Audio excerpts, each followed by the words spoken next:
Yo, what's up, everybody? Welcome here to Pop Culture Philosophers. Welcome, in fact, to PCP Movie Night. Welcome, more so, in fact, to Horrorfest 2025. We are continuing on, kicking off week 5 of Horrorfest. Me and 3 other channels getting together, talking about some of the best, most obscure, random horror movies out there. And tonight, we're going to continue that tradition with Shiver of the Vampires, which is a 1971 French vampire film directed by Jean Rollin. And I have never heard of this filmmaker. I've never heard of this movie, but this is the winner of the Horrorfest 2025 movie poll, which all of the movies were picked by our homie, a member of the Excitable PCP crew, Mike, the Voice Matthews. So welcome, Mike, here to talk about this movie. What's up with this? What was up with this? I told you had an entire poll. Yep. What's up with your choices for this poll? And how do you feel about Shiver of the Vampires winning? I picked movies that I know that you have never seen. I picked movies that were new, brand new, and old. And I was about to be like, this is not a brand new movie, Mike. This is no. Well, it's brand new. 10 years older than I am. But yeah, so I went to my horror aficionado, and I called him up and I said, "Hey Casey, I need help picking out some horror movies, and this is kind of like the list that I have." You talking about Anchor Thieves, Casey? Yes, Anchor Thieves, Casey. Okay. And word up. All right. And he was just like, I've been watching the Jean Rollin movies here lately and been enjoying them. It's kind of bad, it's kind of good, but it's still kind of fun. And so I was like, all right, give me 2. And then he said the Shiver the Vampires and Grapes of Death. And so I threw both of those onto the list. And the It Follows was another movie that I watched with him because it's like, hey, this one looks interesting. You want to watch it? And he was like, yeah, sure. And so that's the one I thought was going to win. I really wanted to do Grapes of Death because I just thought they're both fun movies. Shiver the Vampires and Grapes of Death are both fun movies. So, but we took this one. I knew when you said Shivers of the Vampire won, and I was the tie-breaking decision. I knew 100% why you picked this movie, and this. I mean, it is what it is. Like, if you haven't seen it, I suggest you seeing it. This is my first time watching it, and I absolutely love it. I gave it on Letterboxd. I gave it 4 stars. Well, let's not bury the lead right now, man. We still got some people to bring up, but you're right. This is the one PCP Movie Night poll that I got to have an influence on, right? Like, I get a vote as much as anybody else does. But what I do is I withhold my votes now, right? Just to see if something needs some help. And after weeks, this movie and It Follows were deadlocked. And I had heard so many things about It Follows, and I was like, well, I guess I get to pick the movie because it's been weeks, right? And I was going to go with It Follows, but then I looked this movie up and it said French 1971 erotic vampire thriller. So I picked this movie and I bought it like that very same fucking day. But here we are. We're going to talk about this movie, a movie that without you, Mike, we never, I promise you, never would have covered here on the channel. And joining us, we got a full panel. There's a bunch of movies that I have from the late 60s and early 70s that, like, I could throw a list together for a horror fest. Dude, tell you what, man, 2035, you get another horror fest poll. So awesome. 2035, get ready, get your list ready. But joining us tonight for this movie is also Jelani. What's up, homie? How you doing? Station. Good to see you. It's not a horror fest without you, Jelani. Yeah. Thank goodness, man. We've been doing this before we did the YouTube shit we were doing. Ain't it the truth? Ain't it the truth? This has been a journey, a special journey, which I am glad to be around for. And, you know, you can still suck it. It's still good times. Bruh. Oh, this film. God dang it. We gotta talk about this one. I got so many thoughts. Like I watched it twice. I'm trying to do the Verno thing. I know you watched it twice, man. Judging just on your thoughts on Humanoids from the Deep, I feel like this is a movie Jelani should love, y'all. I really feel like that. I really do. And if anybody can back me up, it's another dude who was there on that show with us for Humanoids and is here tonight. It's my man Fable. What's up, One Collection Down? The bougie vampire. You misspelled bougie, by the way. But no, I looked it up. That's how you spell it. That's bougie. Yeah. The slang is that the westernized version? Yeah, it's the IE. You know what I mean? Anyway, what a sexploitation did you have me watch today, man? I can't wait to get into this one. It's gonna be a fun show. Wow.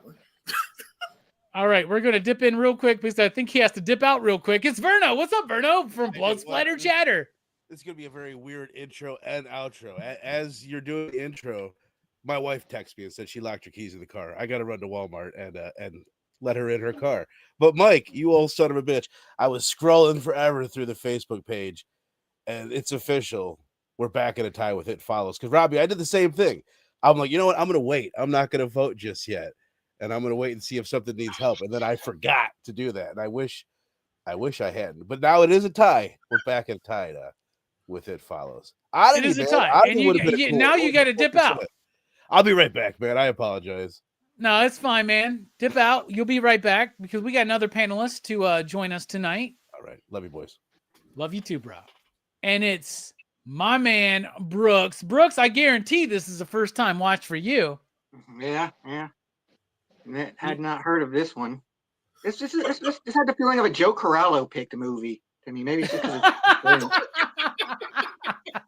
it is French. And honestly, weirdly enough, Joe's not here tonight, but he was here for Return of the Living Dead 3, which is a movie he knew he didn't like. Everything Joe said about Night of the Living Dead 3, I feel applies here. All right, well, fuck, let's get into it, man. Shiver of the Vampires. 1971 film by Jean Rollin. Jean Rollin had done a series of sleazy French vampire movies, right? And this was his third film. Before this, he did like The Nude Vampire, and he did something else about a vampire. He's done other vampire movies. I've never heard of this cat. Never heard of him at all. I think this is the second French film we've ever covered here on the channel. Actually, it's not because Gandahar is a French film, right? So we did that. And then we did Children of Paradise. So this is the third French film that we've covered here on the channel that I'm aware of. The first without being directly picked by Joe Corallo. And Joe's not here, right? I would love to hear Joe's thoughts on this movie, but we're giving our thoughts. So I've never heard of this movie. I was the tiebreaker. I looked it up. I wanted to check it out. Indicator has this really nice set, a nice clamshell case. You hear that? It's got the Blu-ray or the 4K, however you want, on the inside. Pretty dope. And it's got this like 80-page booklet. Like this is a Criterion movie. Like this is Do the Right Thing or some shit like this. It's got this amazing fucking book that goes along with it. So I watched this movie with my girlfriend on Wednesday night. And both of us were not drinking, not doing any kind of illicit material, straight-edged, fucking CM Punkin' watching this fucking movie, y'all. Okay? And we're watching this movie and we're both like, what? Like y'all know our buddy Justin who likes to like text back LOL WUT. That's how I felt about this movie. I really was like, what? What the fuck is this movie? I've watched, y'all know me. Y'all know I watch some really weird off the wall shit and love it. I was so fucking like, what the fuck is this movie? I didn't understand the score. I didn't understand the fucking movie. I didn't understand the main characters. All I understood was titties, tits and ass, TNA, right? This is an erotic movie. Not so much. Like this, the director has actually done pornography before. He's done porn. This isn't a pornographical movie. This isn't a porn movie. It isn't, but it is, I guess, sexier than what you're used to, right? But anyway, watching this movie, immediately I go, this music feels like Goblin doesn't know what the fuck they're doing. Right? That's what it told me. That's what it felt like, right? But at the same time, Goblin hadn't done a movie score yet. Maybe they had, but they hadn't worked with Argento yet. Deep Red is still a few years away, right? And Suspiria is still like, what, 6-7 years away from this point? So I don't fault it for that. I also look at this movie and go, fuck, there's another Argento-esque quality of this movie, and it's the cinematography. Scenes that are all red, scenes that are all blue, scenes that are green and red, scenes that are blue and purple. Like the use of the gels on the lights and the way they mix with certain scenes absolutely does work. The music I like, but I don't think it fits the movie. But at the same time, I don't know if this movie knows what fits it, because this movie has no narrative structure whatsoever. It has no character development whatsoever. But what it does have is an atmosphere and a boldness that I think we can watch this movie today, a lot of us, and turn our nose down to it. But I think you really got to take yourself out. You got to take your head out of your 2025 ass. Do you know what I'm saying? Mm-hmm. And plug it into what would be your 1971 ass. And in 1971, you don't have movies like this. We're just a few years after Night of the Living Dead. We're just like, what, 8 years away from Psycho? This is a movie that most audiences across the world was not ready for at this time. I applaud the director for giving us, for the third time, this kind of a movie. Man, my overall thoughts. I think the movie is wonky. I think the movie's got some problems. I think it's got some issues. Man, I kind of like this movie. I really do. Because it's surreal. It's fucking awkward. It's weird. It's sexy. It's awkwardly and weirdly sexy. And it embraces all of it full force. It does not make any apologies for itself. This movie slapped its dick on a doorknob so that somebody else could open that door for the rest of cinema. Does that make sense? I don't know what else to say. I didn't like it, but I loved it.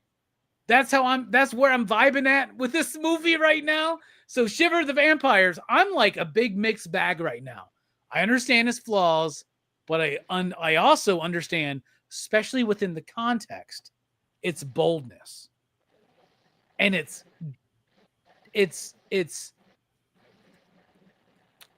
acceptance to be daring. Speaking of bold and daring, I got two things that pop up in my mind when I think of bold and daring. First of all, Doritos.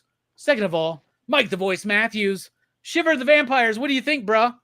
It's your turn. I love the movie, man. It was great. The story is very lacking, but it's very basic, and you really don't need a lot to it. I mean, it's, it starts off a little weird and a little slow, like what's going on?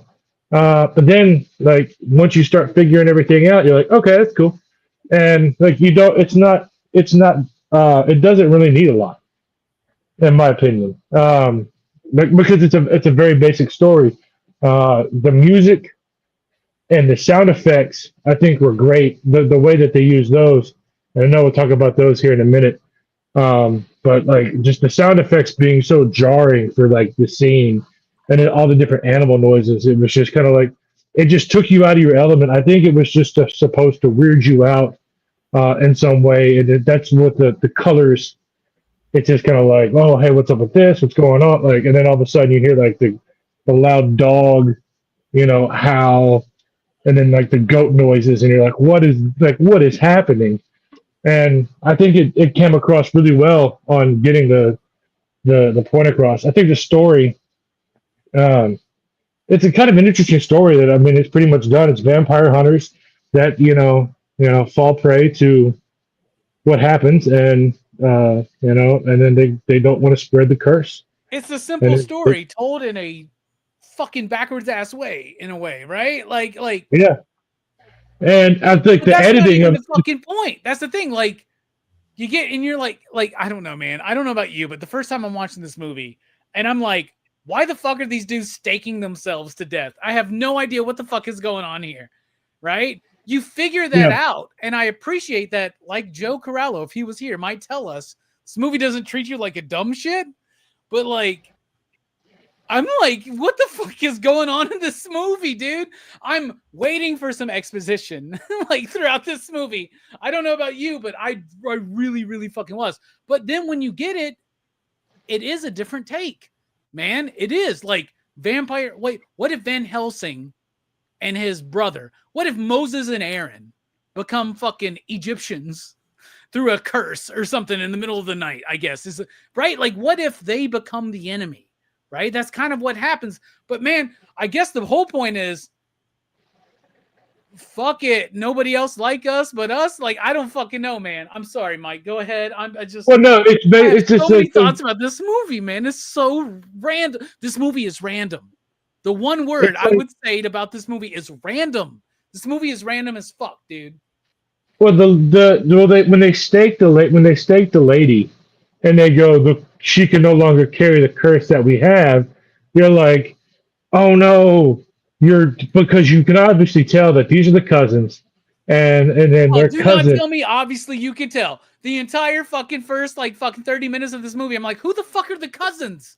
The ones who stake themselves, or the ones in the grave right now? I'm so lost. I'm so confused. Yeah, I was so lost. But as soon as the two dudes stabbed, as soon as they stabbed the girl, and they said she can no longer carry on the curse, that's when it clicked for me. I was like, okay, these are the cousins. Something happened. Okay, that's what happened with them. Okay, there's a curse. Oh crap, the lady has already bitten. The lady's already bitten her.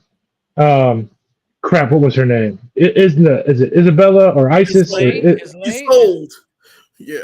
Isolde is the vampire. Islay or Isael or Isael is the wife. The wife. That's the wife. Yeah. The hot ass fucking wife, by the way. Whoa! Who, by the way, that groom never gets any, dude. Never gets abstinence. Doesn't work, y'all. I'm just gonna say. if he banged her once, they'd have been like, nah, she's tainted now. We gotta kill her or something, or and they'd have left him alone. All he had to do was bang her. Even after the I'm pretty sure he goes. I'm pretty sure he goes back to the castle and hooks up with the two maids that are there, especially that blonde one, because she kind of had a thing for him. Well, the director calls those two women the Renfields. The Renfields, right? Which we would call the familiars, right? But that's what they are. They're basically but they are humans, right? So anyway, Mike, let's wrap this up so we can move on. But your overall thoughts were positive on the movie.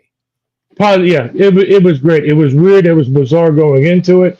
I knew, like, when I was recommended this movie, I knew what I was getting myself into.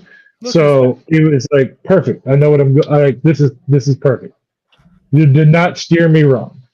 All right, so Mike enjoyed it overall because he knew what he was getting into. Delaney was probably not knowing what he was getting into, but you watched it twice. I understand why, because Islay or whatever, like, dude, whoo, talk about can get it. Holy shit. Anyway, Delaney, what do you think about the movie overall? Your history is none, so what'd you think? Damn. You know what? This is a good movie, Mike. You're right. This is a very good movie. It is weird. It's out there. It's fucking crazy as hell. The first 3 minutes and 48 seconds of this movie, I don't know what the fuck's going on. There's weird music playing in the credits, and these girls are walking, and I'm like, what the fuck is this? And you see the guys dying, they stake themselves. Yeah, like you're saying, the colors. There's so many things I need to talk to you about this movie. I love this film because of how fucking random it is. You are correct, Robbie.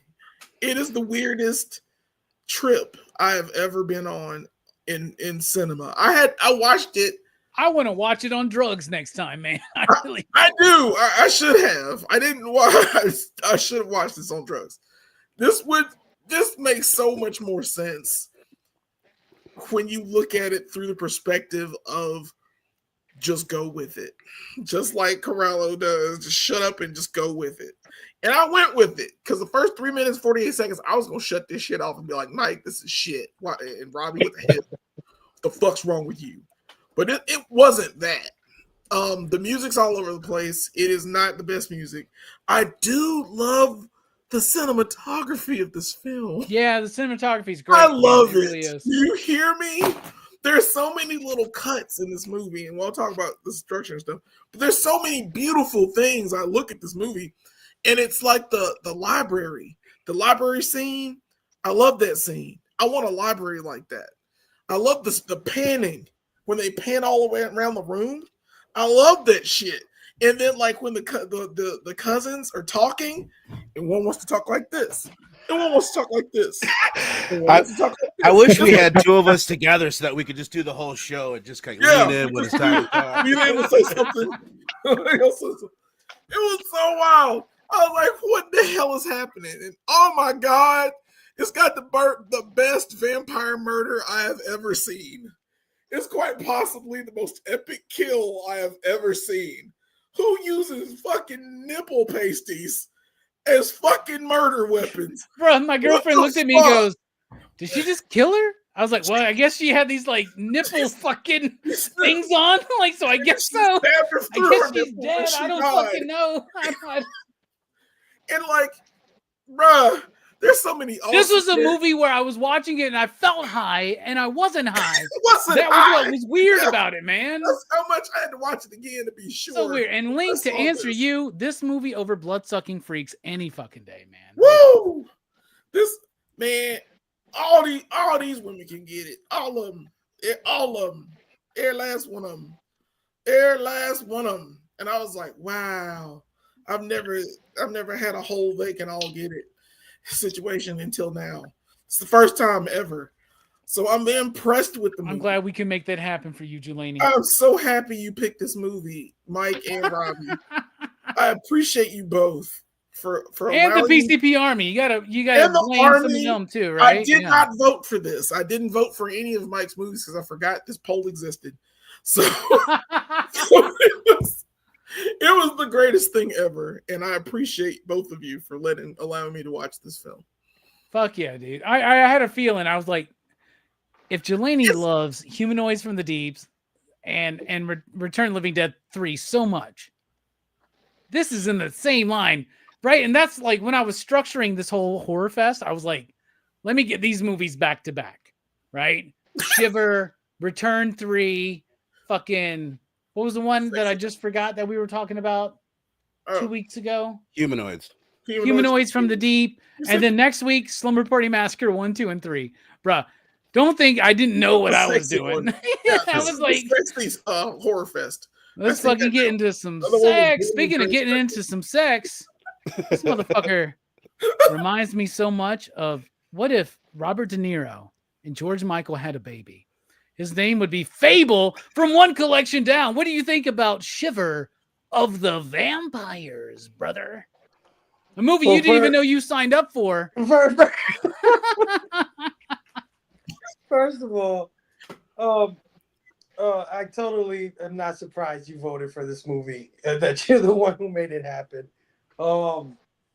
And that's not saying anything bad about you because I signed up for this movie. So what the fuck is wrong with me too?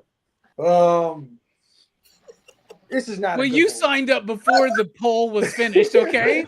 Like, granted, everybody here tonight signed up for Mike's poll winner, whatever that was going to be. This is not a good movie. I thought I was gonna watch some Hammer horror type of shit going on here. What I got was this hippie sexploitation film that is totally wild for sure. It's not as dumb as Fateful Findings, and it's not as gratuitous as Blood-Sucking Freaks. It's somewhere in the middle of those two films. It's in the middle of those two. You're right. I was just like you guys. I'm watching this, and I caught the gist of this shit immediately because I studied like those early 70s, late 60s sexploitation films. And there's some of them that are pretty famous. Like there's one where you studied them, Fable. Oh, I studied them. You know, like a National Geographic when I was a kid. You know what I'm saying? And there was a period of time where they were just making shit like this. You know what I'm saying? And some of them are even way worse than this, right? This at least attempts a story. What I'm shocked about is how you guys said it's a simple story.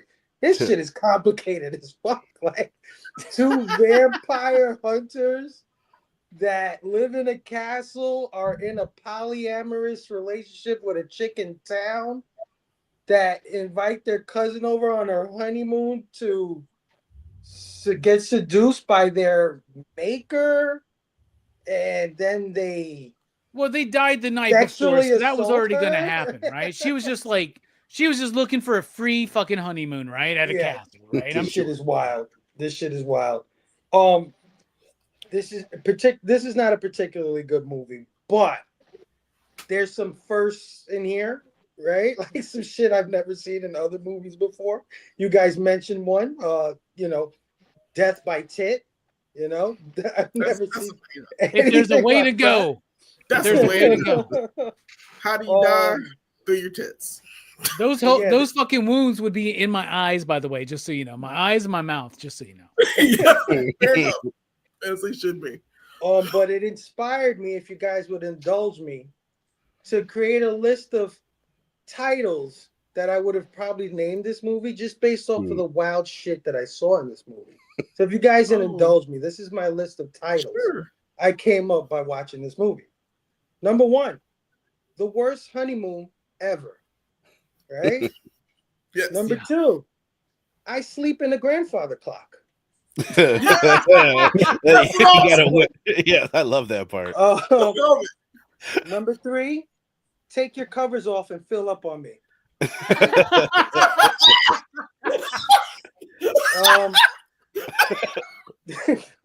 Number 4, Attacked by Falling Books. Oh my God. Yes. After that scene, I'm like, I hope we get back to this book shit. But they never do. like, just killer books for no fucking reason. Number 5, Killed by Knife Tits. We said that. Sexual Assault of the Vampire. Damn. With no Number 7, Two Naked Ladies Won't Let Me Sleep. Grab the cat. Sorry, it's great. No, that was number 6. No, that was 7. Okay. Number 8, I Shot a Dove. Dinner Time.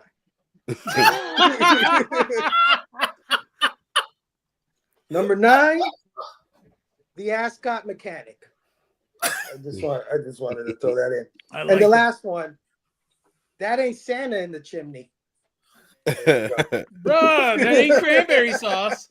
Oh, yeah, I love it. I think that's got to be its own short, right? That was beautiful. 30 minutes. It's got to be its own short. So, I don't know what to think about this movie, but I know it's not a good movie, but I don't know. It's weirdly entertaining, like Fateful Findings. My brain is fucked by it. You know what I'm saying? Yeah, it really is. Yeah, dude, I'm right there with you, Fable. Like, I'm like, I don't know what to say about this movie tonight, right? Like, let's just have a conversation to see what happens. And somebody who can always ground us here on PCP Movie Night is our man Brooks. Brooks, Shiver of the Vampires. What'd you think? This is a freak movie for weird perverts, and quite frankly, I'm offended. I had to watch it. I joke, of course. I love this movie. Like, it's like this is like I don't know. Like I've been playing a lot of Castlevania lately. I tend to do so like around September. I'll get into a kid role play, and like this movie feels like they took Castlevania characters and put them into this fucking weird French vampire movie. This is like Castlevania through Brooks's fan fiction lens. Yeah, like at times like when they transition the night, I expect a little window to pop up to say like, "What a horrible night to have a curse." Oh my God, Simon's Quest! Yes. Shit, fuck. But yeah, like it was a fun watch for me. Like I really enjoyed it. Fuck yeah, dude! Are you serious? I'm not even joking. That's fucking awesome, man. I love that. We lost Mike. Hopefully he'll show back up. But Verno, I'm curious, man. You signed up for this when it was just Mike's poll pick. What do you got, man? What do you think about the film? Like I said, I signed up based on Mike the Voice Matthews was the first one to introduce me to Hereditary. He picked it on PCP. Badass. Became one of my favorite movies ever. I'm pretty sure he picked Saint Maud. He did. Correctly. He did. Yeah, loved that was it. a cruise choice. Both of those cruise choice for Mike. Yeah. And then I looked He at did the Green list. Room. He picked Green Room first, right? Yeah. I look at the poll and he had Oddity on there. Like I said, lesser known 2024 horror movie. I loved it. Climax, Gasper, No Way, heard nothing but good things about it. Let the Right One In. It Follows. He had so many cool movies on there. I'm like, fuck it. I ride with Mike. Let this be the last time I fucking ride with you, Mike, bro. I mean, I gotta be honest. I get why anybody would enjoy different parts of the movie, specific parts more than others. But my experience, I went into this movie hyped. Like the first couple of minutes, I was like so ready for this weird ass vampire movie. When they roll the credits at the beginning, the opening credits, and the fog is going through the graveyard, and just like the look of it, when that chick's like carrying the candles through all the open window slots, I'm like, this is gonna be fire. And then like 10 or 12 titties in, I'm like, oh, this isn't even like a real movie. Like, this is like, you know what I mean? This is like porn with French people talking. But be perfectly frank, you know, it had its moments. I was obviously entertained, just like you guys are at certain moments. But by the end of it, reading this French movie this whole time that you couldn't get a dub for, where none of the dialogue really matters, I was like, fuck. God, I hate this movie. Like, I could not stand this movie by the end. Keeping it fucking real. I think it is. I guesstimation, I think I've done about 200 movie reviews now on this channel, DHS, and mine. Maybe like 300. Nice. I don't know. I would say this is, thank you. This is like top 3 worst movies that I've ever reviewed with Blood-Sucking Freaks and Burial Ground, Lucia Fulci's Black Cat, a couple of but this one does stand apart though. This one is definitely in its own freaky French realm. So I will give it that. Just one favorite moment before it gets mentioned by anybody else. One of my favorite moments of the movie. The chick comes out of the clock. First of all, when she comes out of the clock, I love that so much. I thought that was so cool. She was awesome. She gets the bride, the virgin bride, or whatever she is, the innocent one. She gets her butt naked. Some of the best on-screen breasts that I've ever seen in my life. We all agree they're fantastic, man. Nipple placement. My girlfriend looks up at me and goes, "Have you ever seen areolas like that?" You're right. That's what I'm saying, dude. Perfect, man. And I was like, "What do you mean, so puffy?" No, puffy areolas. She gets her naked. She gropes her a little bit. Then she's like, "Oh, okay, we must cover you." And she gets this like shawl.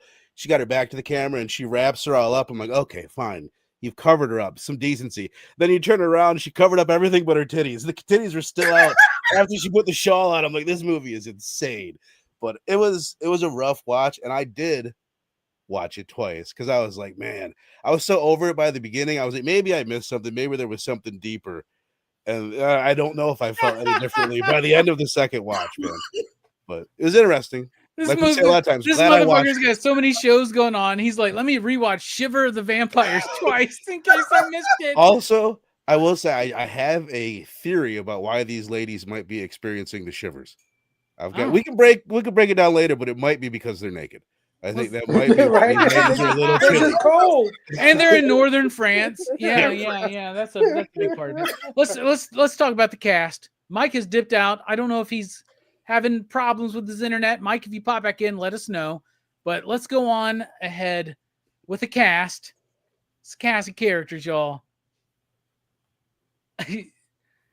I don't think this is a character first movie, but what is the performance you want to highlight? Jelani, kick us off. Bro, I'm taking her. I'm taking Isolde. Isolde, the vampire, is my favorite character. The grandfather clock vampire. And Verno, you're right, dude. When that shit happened, I was like, that's the most badass thing I've ever seen a vampire do in a movie, man. I'm going through all doors now, shoulder first. Just the way she did that was cool. I gotta get out. And it's like the director was like, just crawl up in this clock and just wait till that thing goes off. And then I'm just going to get you to crawl out as best you could. I thought that was amazing. Like every entrance she had, like when she was, the bride was in the bed and she came out of the bed, arms out. I was like, that's some cool shit. That was badass. That is some wild shit. That was also the scariest part of this movie, I think. That shit had me jumping for a second. Yeah. She's amazing in this film. Her name is like Dominique. Then I couldn't even find her name in the internet because like she's not. It's just Dominique. It's Dominique. And she's just fucking awesome. Maybe she. And we're all like, which one? Dominique Wilkins? What are you talking about here, man? Yeah. She's the only one got a character arc. She had the mystery. I need to watch the other two films. I don't know if they're all connected, but she was the one. Okay. They're not. But if you like this dude's like Jean Rollin, if you like his vampire, sexy French films, watch them all. Yeah, fuck, dude. I think he did more than 3. I think he did plenty. So I think he did plenty of a plethora. She was his best movie is allegedly supposed to be something called Fascination. Okay. So now I want to check that one out. I could probably watch that. You let me know all of them. I gotta watch them, at least a list. Yeah, she's a fantastic character. She gets attacked by these two cousins, and they're the dumbest cousins I've ever seen. I've never seen anybody like R-word someone like this. It's like they're dancing. And I'm like, what the fuck is happening? And even when they do it later, but it's still weird. But it's so weird that she goes through this and doesn't want to kill them or something. I don't know. And I will say one more thing about the film itself, real quick. This film, like, it has a story. It is kind of simple yet complicated at the same time. It's a little bit of both. But that's because the tone is all over the place. But it's still telling that goddamn story. Like, it makes sense to you once you see the cousins and they explain who they are. And you're like, okay, they were vampire hunters. It would have been nice to see them at the beginning when you know that they're trying to fight a vampire and it goes sideways. You know, I would love to see that. She even mentions, Isolde mentions that there's a dark master and he's the one that sent her to fuck with them because it was their destiny. And I'm like, damn, this is a good story. Like, in there somewhere is a story where we could have had like fucking vampire hunters turn into vampires and then they want to stop the curse. It's perfect, but it's just told so wild. Yeah. I've just never seen that shit before. So, yeah, she's my favorite character. She has the only one with an arc because she even kills herself biting her neck or biting her wrist to just bleed out or suck her blood and bleed out. Well, she didn't really have much of a choice there, right? But like, we'll get into the style and structure as we go along. What about you, Fable? What's a performance you want to highlight, my man? You know, I never noticed that Isolde had so many fucking crazy entrances, like until Jelani pointed it out. Like, she came down the chimney like Michael Myers in H2O, bro. Like, yes. I'm gonna give it to the cousins, man, because they were the most bizarre fucking cousins or people in this entire movie. They were like real bougie, kind of. I don't know. I'm just gonna, I don't know. I don't know. Those guys were just super weird. They finish each other's sentences. The way they would like you guys said earlier, come into the frame and they're in this weird competition with one another. Yeah. Right? Yeah. That's why they have the same girl. Yeah. That's Yeah. all right. They remind me of what was that movie we saw with the twin surgeons? Oh, Dead Ringers. Yeah, they're like dead Yeah. ringers almost. Yeah. Those guys. So yeah, I'll give it to them because they had the most quirky. I would say the most quirky acting. You know what I mean? Like they were different than everybody. Like if anybody had a personality, it was them. Yeah. So Mhm. What about you, Brooks? Performance you want to highlight? I like the dark-haired Renfield. Like, I won't take both Renfields because that feels unfair. So, Yes. so I'll pick Like taking both the dark-haired. They're cousins. pretty much Fable. interchangeable personality-wise. Like, they don't get a lot, but their performance is more subtle. Like, it's like, Why they're do you doing the pick her thing. in particular, Brooks? I guess I just like the darker hair. Yeah. Just be honest, man. Just be honest, man. They were hot, man. But they were all Yeah, I mean, hot. like, they're both She's like slightly hotter to extremely you. attractive Just say ladies. that. Like, they're both What? attractive ladies. Like, I would say one's more attractive than the other. It was just Brooks like, doesn't like roll the heavy dice. eye makeup, so that's what was Ooh. going on there. I think Yeah. the blonde had the heavy eye makeup. All right, Brooks, that's a good one. What about you, Verno? Whew. Pickings are getting slim now. I was definitely gonna say Isolde, if that's how you pronounce your name, because she did look super cool. You were That's going to be super like cool. both of the fucking main character vampires. I take the cast. Isolde was great. I just like she's one of the coolest looking vampires I've ever seen. And she had a presence. She like kind of made the movie in a lot of different ways. But I mean, hell, I'll go with what's her name? Issel, the crazy hot main, the lead chick. Whatever. She wasn't good in the movie, but we've already said like what her best attributes were. And I'm not the type. I'm the type to usually say like, if this is why you're watching the movie, just go to Pornhub. It's gonna take you a lot less time. You got a lot more options and everything. But crazy plot. Yeah. She was incredible. She was playing If a you're looking character, to her character have was some, just like really boring. she was super boring. But Because she was just like the damsel. one of the best pretty much. bodies, front and back, dude. Not to be like the super like creepy guy on the Front fucking and panel. back. You ain't The front and back were You phenomenal. ain't- it's all Her good, hair, bro. her hair It's all was good. great, and she had a beautiful face too. She really did have Yeah, like a she's really total pretty. package. She was Absolutely. an unbelievably gorgeous female. So I'll go with her. Damn. All right, Mike. What about you? A performance you want to highlight? I don't know if he's been taken, but Antonio, I thought that dude was hilarious, and I also feel sorry for him because like his girl's just like, I want to be alone, I want to be alone, and he's That's the frustrated. goddamn fuck. That's the groom. The husband. Yeah, that's the groom. Yeah, nobody picked that guy. What a fucking cuck, Yeah. man.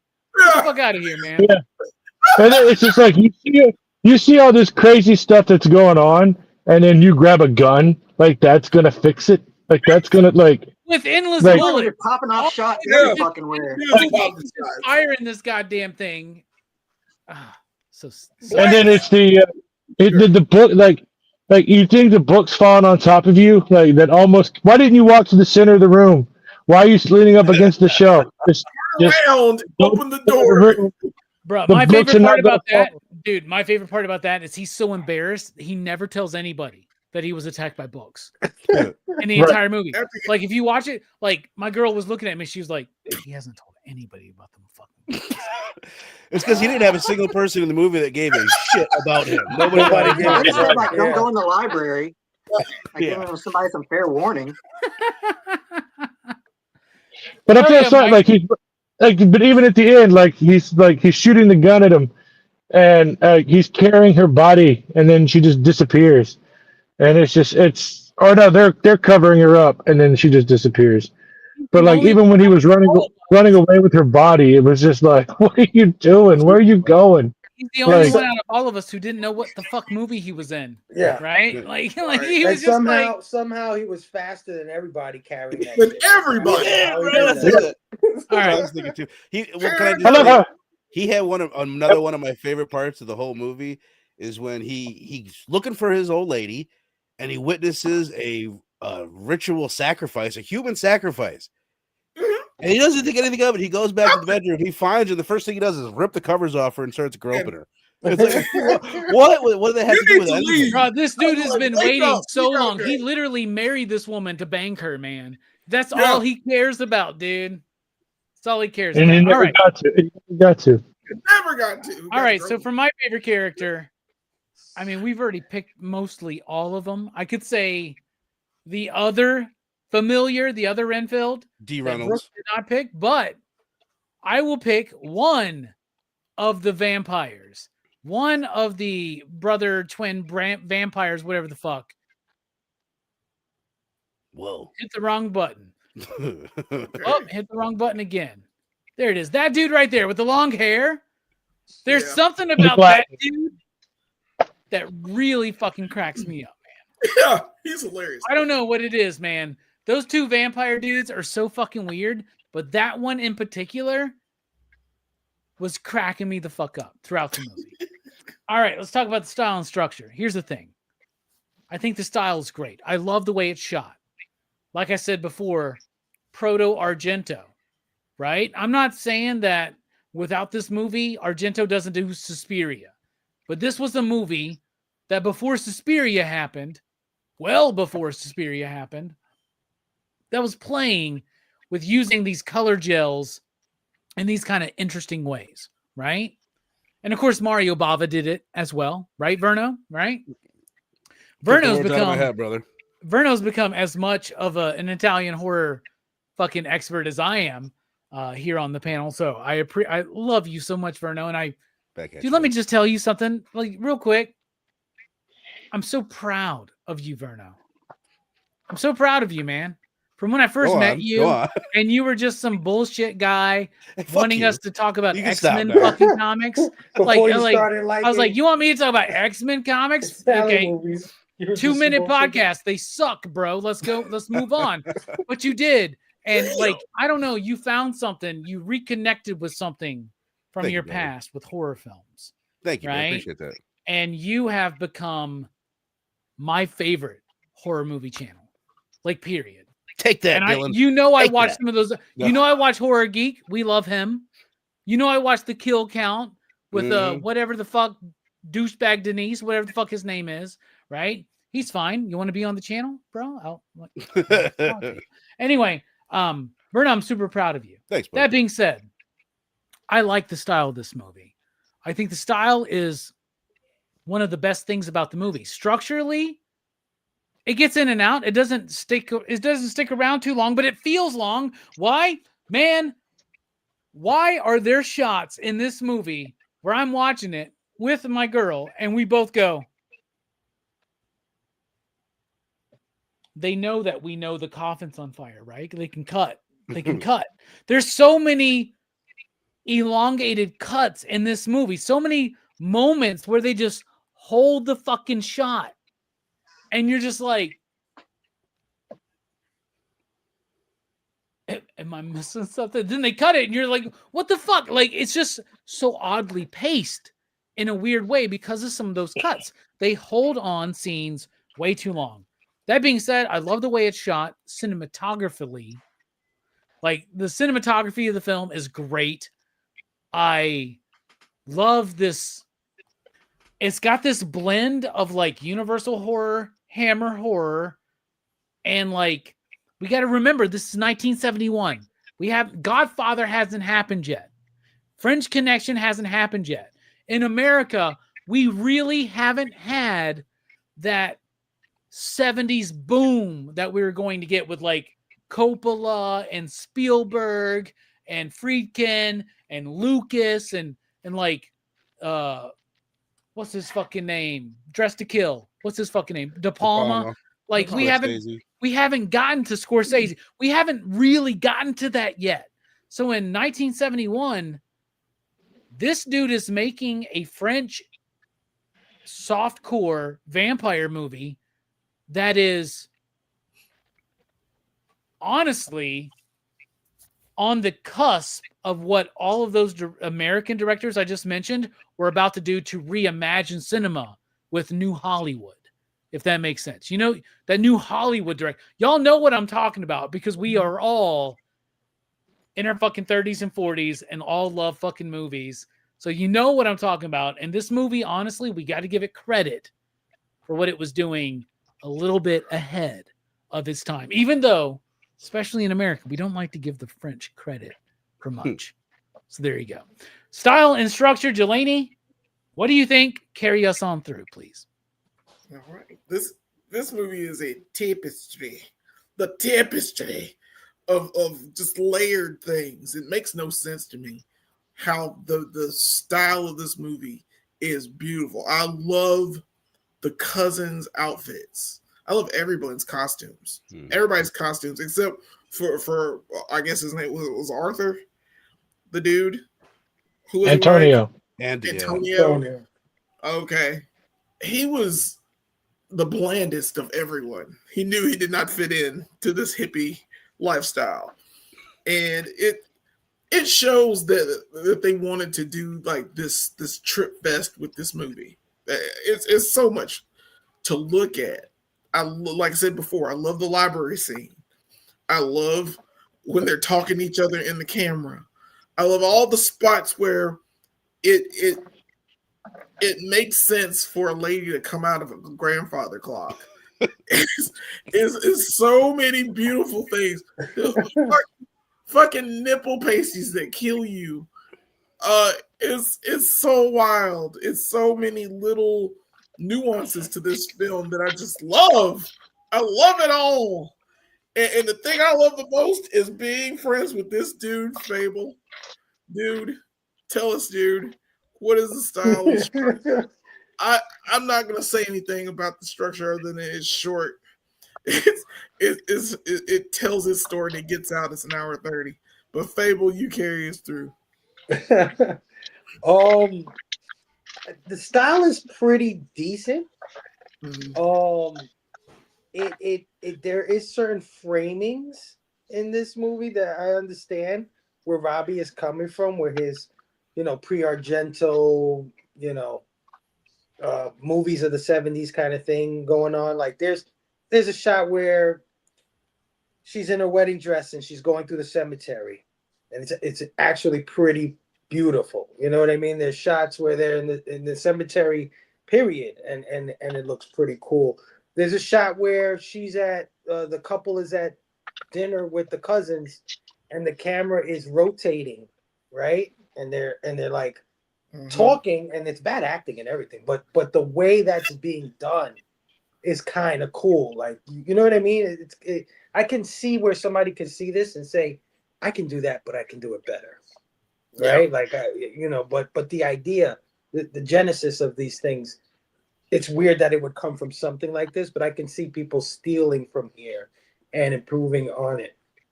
Structure-wise, it has a terrible structure. Robbie's absolutely right. I noticed the lingering on shots thing immediately. I'm like, oh man, this is why I don't like these fucking movies, because I need a faster pace than this. We need to get to the point here. You know what I mean? And they do a lot of lingering on unnecessary things. The story is told haphazardly. You're kind of lost in the beginning. Like, what the fuck is going on here?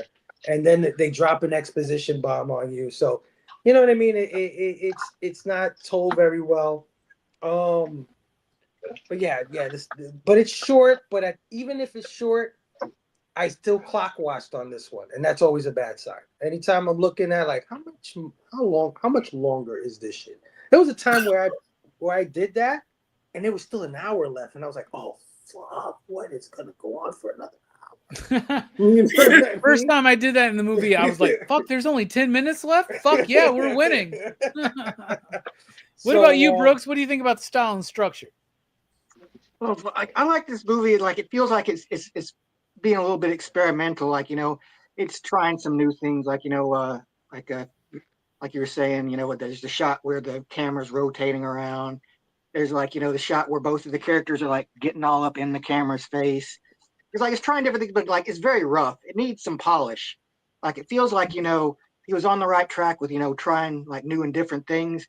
But this movie, it's got a lot of rough. It's got some rough cuts. It's got some areas, like you're saying, that linger a bit too long sometimes. But it's very much. It seems kind of like it's shooting for more of a stylistic approach to it. Like, but like I love that it has a very like psychedelic feel to it in a way.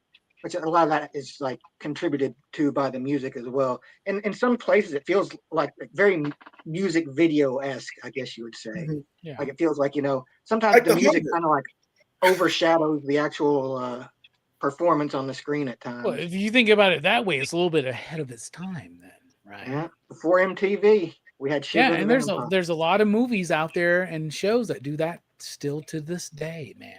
Mhm. Right? The music video montage, in a way, right? Oh yeah, I like those thoughts. What about you, Verno? What are you thinking?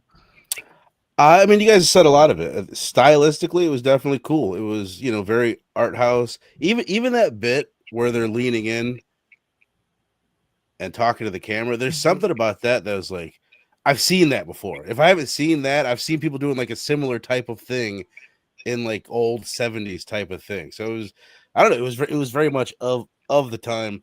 Structure was just a fucking mess. It was, and I think that's indicative of European films of the time. Even the best ones, like Bird with the Crystal Plumage, came out a year before this. Now, I'm not going to down talk Argento, but like the best of those Italian movies, which that's one of them, are still hard to follow. There's just something about like, and Robbie, you really nailed it on the head by talking about all the new Hollywood era after that. Those are the movies that we're all used to, where you can cling on to a character and that character will bring you through the story. And they do not hold your hand, but they make everything a lot more clear through the editing and through the storytelling. They don't care as much about that for this movie. I will give you a pass for what you said about me before, with what you said about me for that. But like, when in particular, what I was mostly talking about was, and I guess this is the difference, is the like stylistically, right? Mhm. Like Scorsese, Scott, Spielberg, Coppola, De Palma. These are filmmakers that were influenced by the filmmaking techniques of the French New Wave and the Italian New Wave, right? Even like the clarity. No, but the difference is, you're right. The difference is how much they focused on character, right? Those camera tricks and the way of the film. In American cinema, we did not understand the filmmaker as an auteur, right? Like director as an auteur. We didn't get that until after Europe, right? So that's why, like, I'm just saying, maybe we need to give a little bit of credit to this film for doing before some of these American directors. For sure. I think the American directors kind of tamed this a little bit.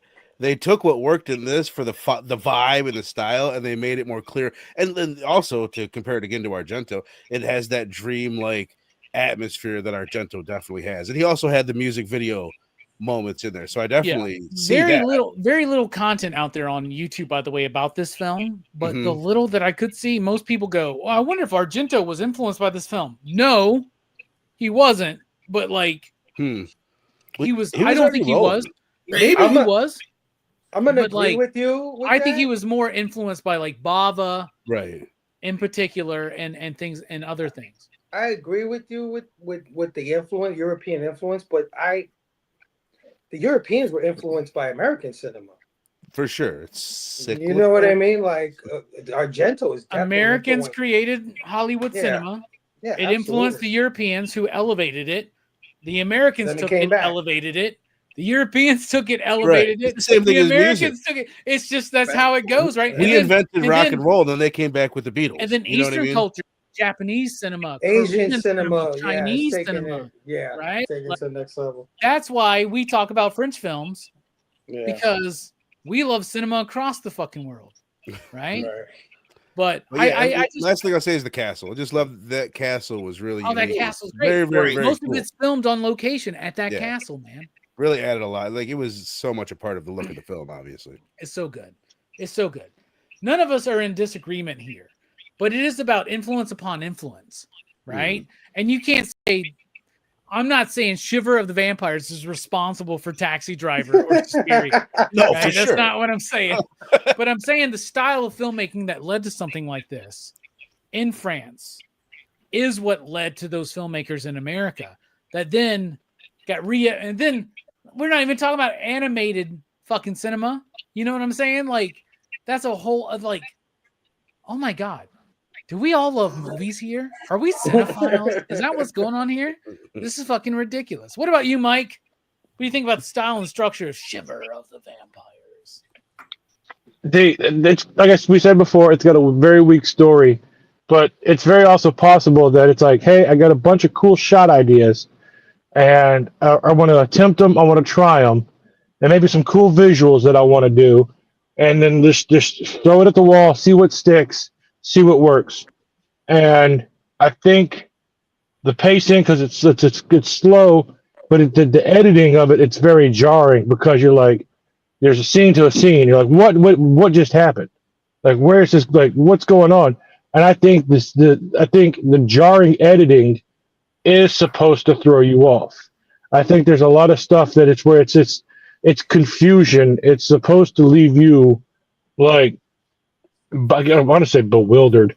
I don't know why, but it's just that you're out there, you're lost, you're confused, you're just trying to what's going, like you're second guessing yourself about what's going on in the film to figure out what's going on with the characters to see what's happening. So I think a lot of it is that, and then you add in the music and the sound effects, and it just doubles it tenfold of the confusion of like, what is happening, what is going on? Because like in 2025, you're watching this, you're like, okay, this is what it is, but you got to go back to thinking about how you watched films for the first time, like when you were a kid, and it was just like, oh wow, like that scared me. Like, remember Frankenstein freaked people out, The Mummy freaked people out when they first came out. So this movie could have freaked a lot of people out, and it just doesn't have the horror and the gore that we're so used to today. Okay. So it could just be the big psychedelic, like this could be an early Pink Floyd video, in my I'm opinion. glad you mentioned that. Yes. So that leads me to talk about the music. So first of all, before I get into the music, let's talk about the sound design, the sound effects you were mentioning, Mike. Yes. What the fuck animals live outside of this northern France castle? Did anybody else do that? Like me and my girl, we were watching this movie. We're like, who the fuck are these animals? These animals sound like this.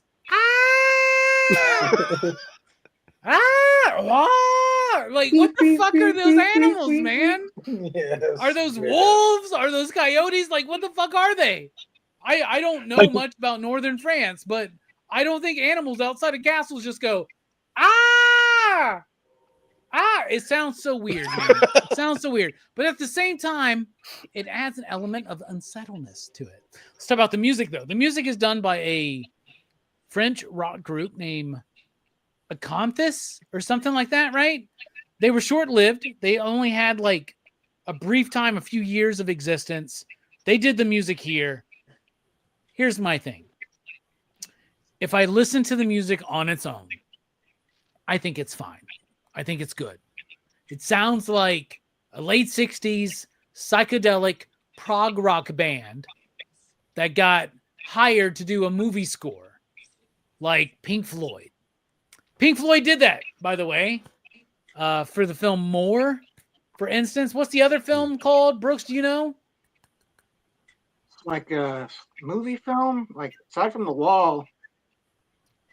Well, I guess if you counted Live from Pompeii. No, they didn't. But they did for film scores. They did More, and they did another one. Man, I'll look it up, bro. Thank you. I only remember More. I don't know. I've More. never heard of That's that. the song with Denial on it. I was sitting oh. by Denial. Obscured by Clouds, which Obscured is by I didn't know Clouds. that was made for a movie. Yeah. Thank you. Yes. Oh, I didn't know that. Huh. Yes, you did know that, Brooks. Jesus. You just forgot the conversations we had 25 years ago. Don't worry about it, man. It's fine. So it makes me think of that. So like what I mean by that is this. It sounds like psychedelic prog rock of the time, and I dig it. I dig it a lot. But just like those Pink Floyd scores, this is a situation where you go, hey, we're making this movie. We want you to do the music. Here's the idea of the movie. They come up with the score.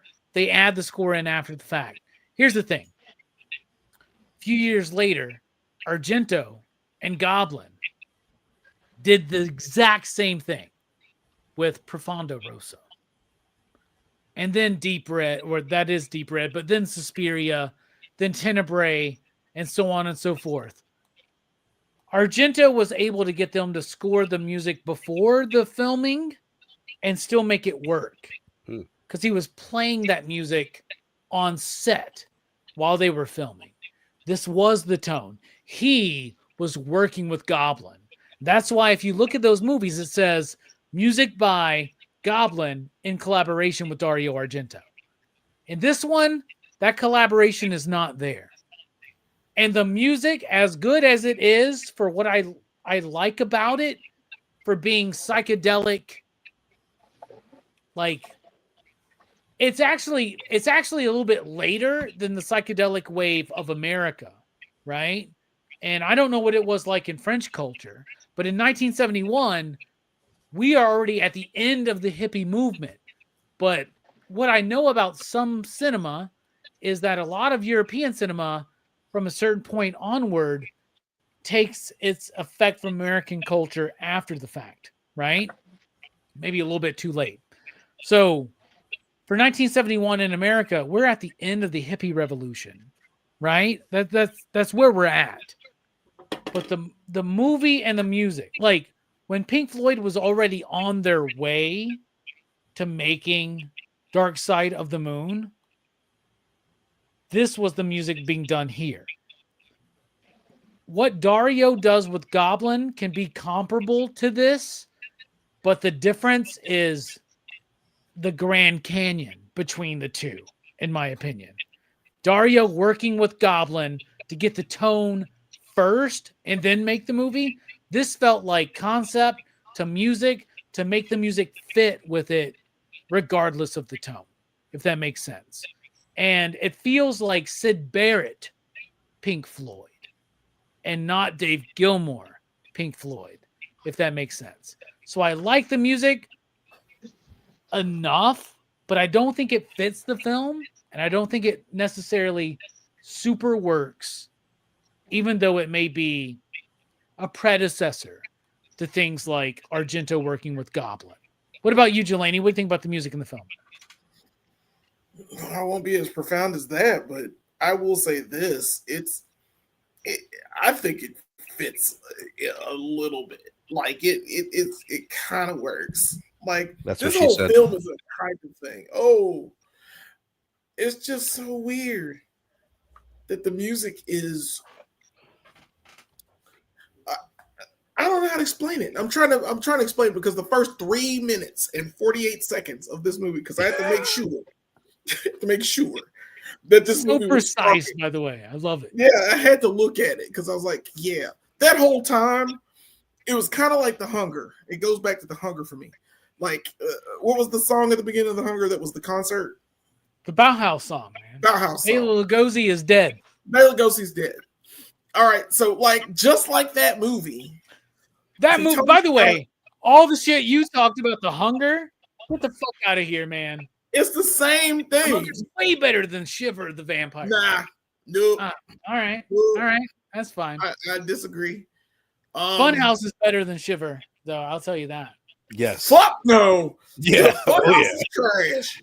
How do you get a big? Jelani just mentioned Funhouse as being one of the 3 worst films he's ever seen in his life, by the way. My entire life. My entire life. I'm not upset. It is Or Hey, nothing. I'm not saying he's wrong, but it's better than Shivers the Vampire. hell no. I am. He's No, definitely Verno. seen movies that are worse. It's than- better than worse Burial that. Ground. Yeah. I have seen movies worse. I've seen movies worse than that. But for the music for this, it's a confused bag because it doesn't know when to put it in. You're right, like it is before. There are parts that you should put in. There are parts that you shouldn't put it in. But it still sounds good. It's a trippy ass movie. But 3 minutes and 48 seconds into this movie, I didn't know what was going on. I was still confused. And when I finally got there, the music kind of carried me to it, but they should have, I don't know, in that time, they should have told a story instead of just showing me credits, or show me something in the movie that makes these people the cousins. Yeah. Or tell me something. Or maybe write more than 15 minutes worth of music. Right. It's just, you just want to show off this music. That's what all this was. This is what it felt like. What about you? Yeah. That's it. Hell yeah. What about you, Fable? What do you think? So I'm in agreement with Robbie and Jelani in the sense that I do not, I don't think that this music fits this movie. But at the same time, with all the sexploitation, it sort of does fit the movie because it does have that pornographic feel to it. The music, I mean, at some points, but the music is very overpowering. It overpowers almost any scene. It's almost as if, like Brooke said earlier, a music video. I definitely got that feel. Like if this was this director's favorite band, and he's just like filming shit to the music or whatever, even though Robbie pointed out it's not like Argento or Goblin.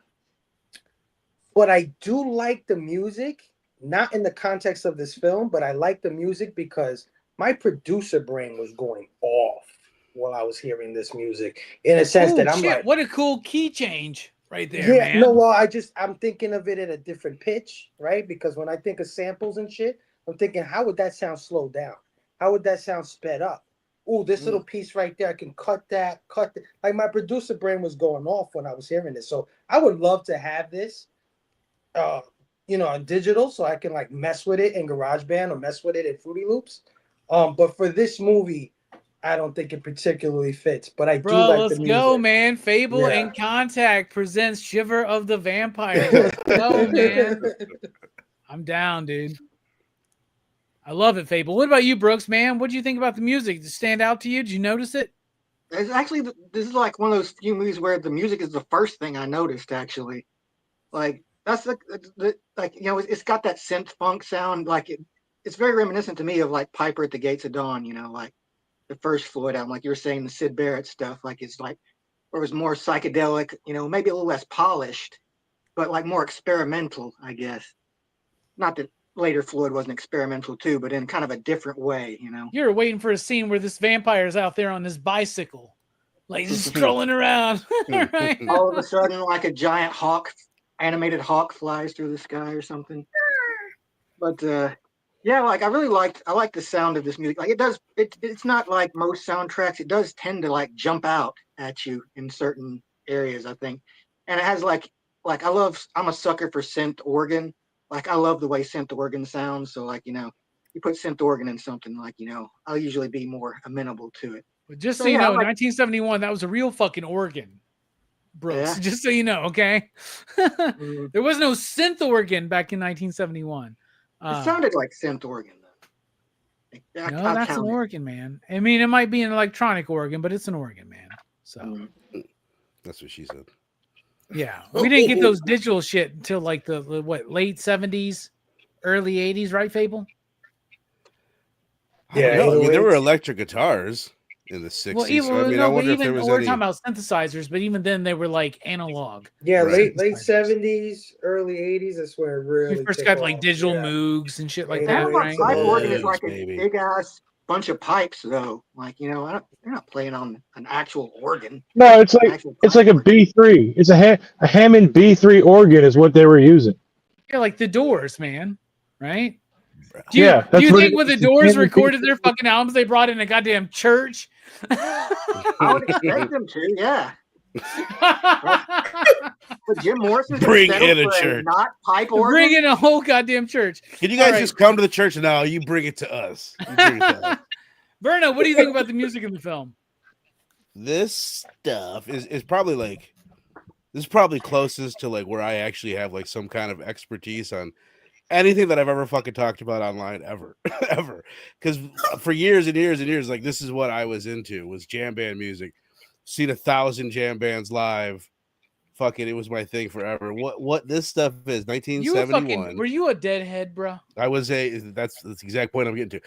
Out of everything that this is most reminiscent of, it is Grateful Dead. It's by far. It's Grateful Dead. It's jammy. It's noodly would be the term. If you're the guitarist, it's fucking noodly. Yeah. I am a bad guitarist. I have not picked up guitar probably 6-7 years. Well, I've picked it up, but I haven't played it very much. I am a better guitarist than this fucking clown. This is the sloppiest guitar music. The percussions are awful. Like nothing is on time. This is like one of the worst jam bands I've ever heard in my entire life. It's kind of cool though. Like everything you guys are saying, like I'm with you. Like it's kind of cool, and I like it. It's spot on. Like this is like a music video. It's proto Argento with Deep Red, but it's the sloppiest, kind of shittiest jam band music that I've ever heard. I've heard a lot of people that are doing it for free and that aren't getting paid that are much, much, much, much better musicians than these guys. This was sloppy, but it was kind of cool at the same time. Hell yeah. I like that. I feel like the next time I watch this film, I got to be like on some major psychedelics, man. Take some You acid, know? And then I'll be like, dude, you it. didn't even know what this movie was really about. What And about you, Fable, Mike? if you want something to sample, I will send you some shit. I will send you some jam Well, you band know what music. it is. You know what it is. Grateful Dead, drums in space. I got you. You kind of hit on why I liked it though, because the offness of it, the offbeat, off tempo kind of nature of it. It reminds me of the RZA. If you're a Wu-Tang fan, RZA used to program drums and things to be slightly off tempo. Right. Well, that's being cool about it. You know what I mean? So like that's the vibe. I was like thinking the whole time like RZA would freaking cut the shit out of this fucking soundtrack.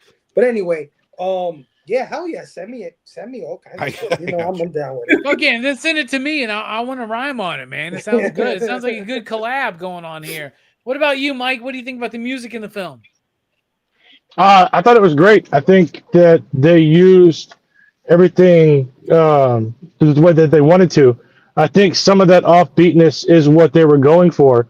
A lot of the guitar, it's like it's clean. There's no distortion on any of the guitar, so it's got that clean sound, which is very unique now.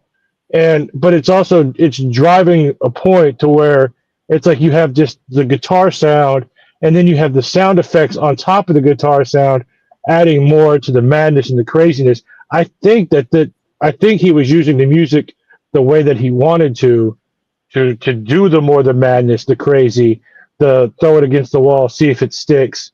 I think that was the whole point of it. I think being off key was kind of the point of it, because when you look at the fight scene and they got with the organ, the harpsichord, and the guitar all going, it's all solid.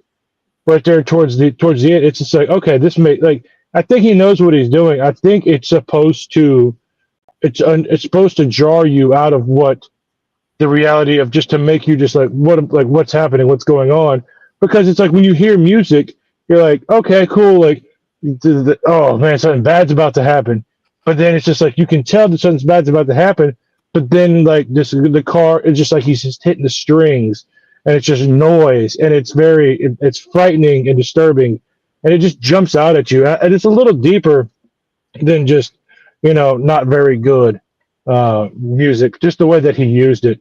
Also, to go back to the B3 Hammond, Neil Young said you can make 25,000 unique sounds from that organ. So you just get one of those organs, you can do whatever you want.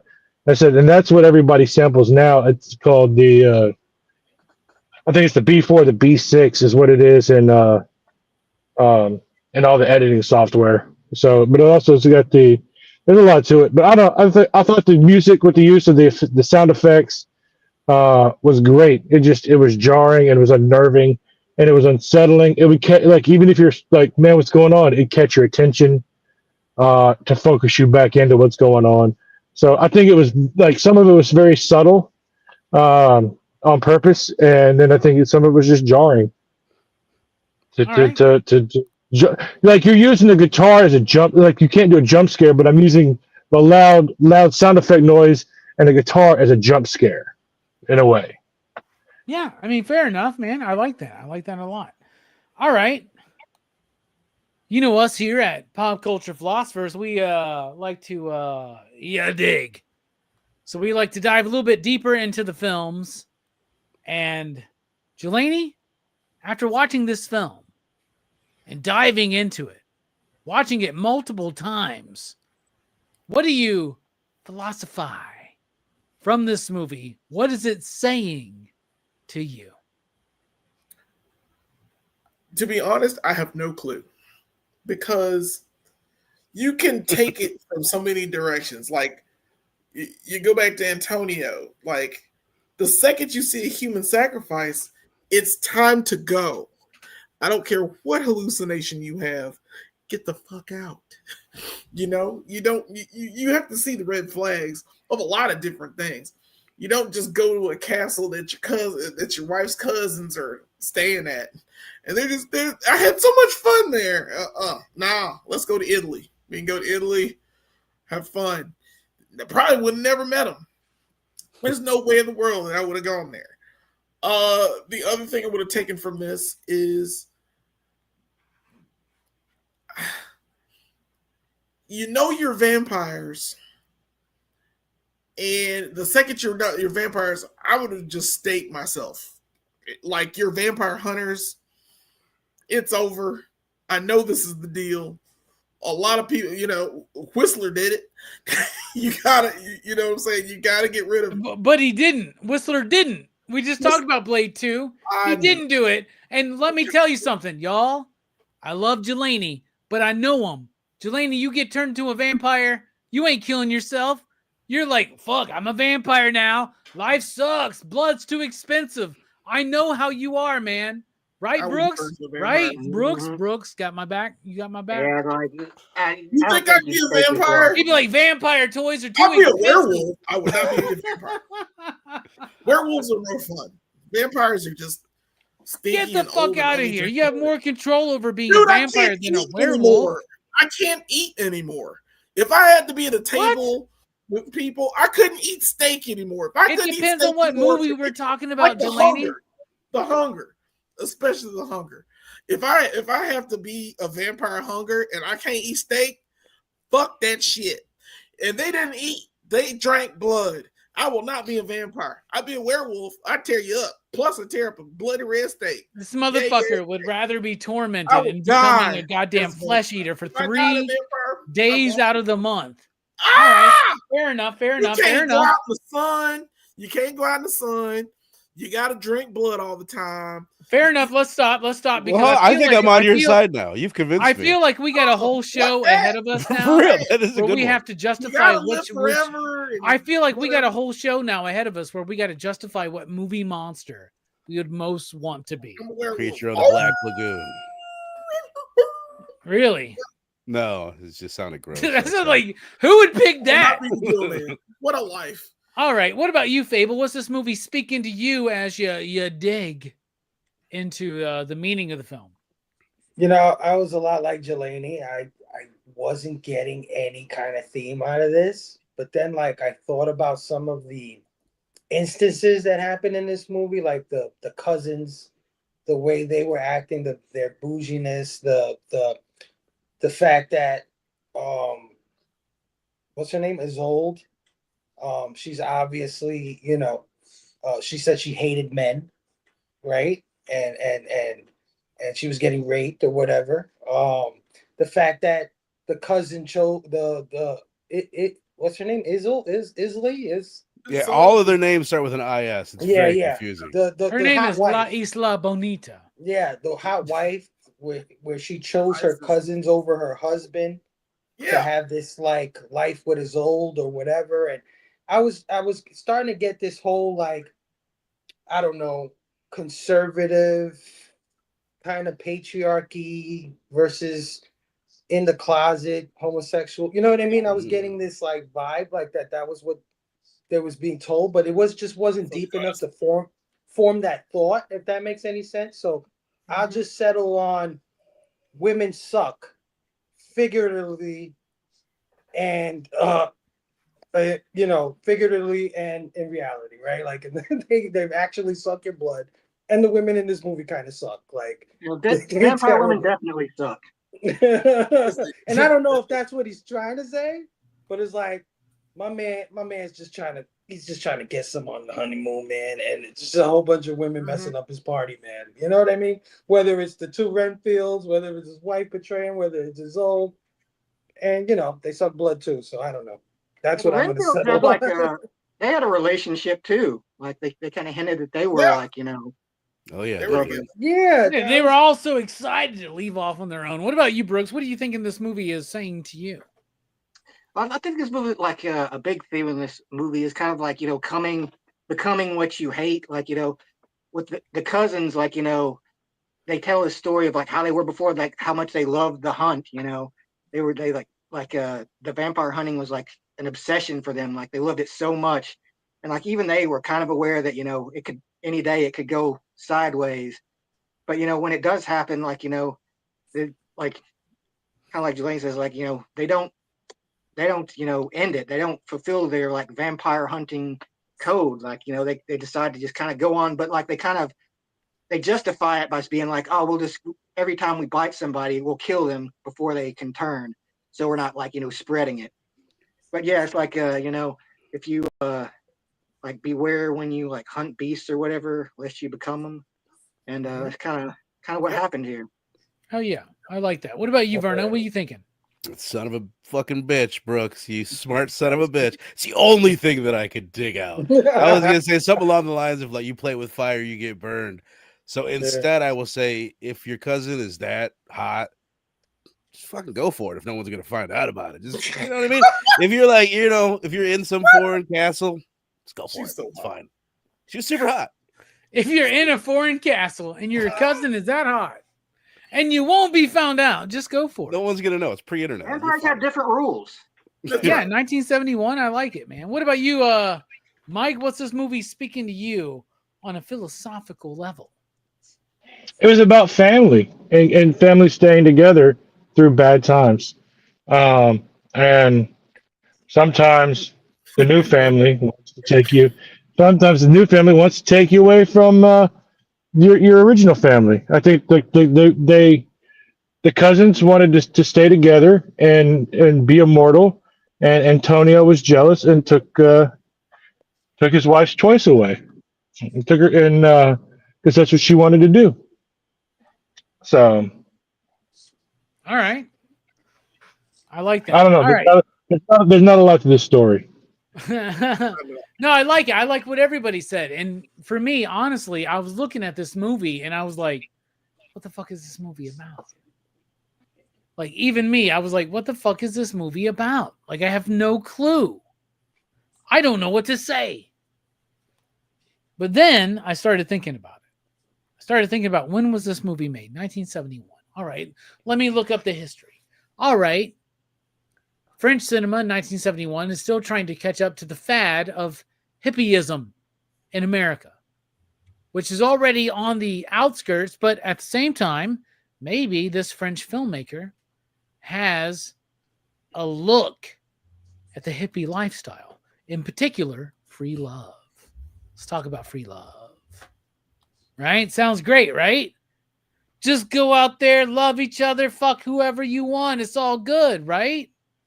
Can't be all that good, man.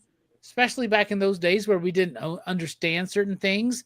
And never forget, as much as the vampire mythology is an analogy and a metaphor for things like love and addiction, it's also a metaphor for sexually transmitted diseases. Yes. Right? It really is. And the free love hippie movement led to an epidemic in the decades after, talking about AIDS and other things in particular, right? Also, on an emotional level, the idea of polyamory and free love and shit like that, especially back then, sounded like something until you understood the consequences. And even today, I think people love the appeal of it, but not the reality of it, if that makes sense. Yep. So to me, what this movie is it's a criticism of the free love hippie movement of the time, but at the same time, it's a criticism of the criticism of the hippie free love movement of the time. Because you have the character, the man who waited till he was married. Guess who didn't get any throughout this entire fucking movie.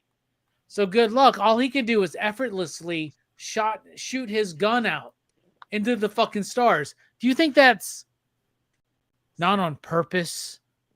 That he's just like, it's basically every time he shoots his gun, he's beating off, right? That's all that's happening there. So How he there you go. releases the tension. Yeah, Yeah. that's what I think. All right, time to rate this film and get out of here. Out of 5 possible you digs, you out there in the chat, if you watched along with Shiver of the Vampires, what do you rate the film? Mike, kick us off. Your pick. What do you think? I gave it 4 stars. For you digs. It's good. It's rewatchable. It's fun. It's a fun one to introduce people to movies. It's like, hey, you having a bad movie night? Let's watch this. Hey, you want to see a weird, messed up movie? Let's watch this. It's a good introductory movie to some weirdness. If your friends haven't watched it yet, so it's All also right. a good one to put on. It's a good one to put on in the background. If you're having a house party, just throw that movie on in the background, let it play on repeat, because people will be like, "What's up with the titties?" And then people will be like, "What's going on with this weirdness?" As long as it's not a So 10-year-old's birthday party, you're fine, right, Mike? true. It's an adult party, adult themed party. Hell yeah. But yeah, All right, 4 from Mike. What about you, Verno? What are you thinking?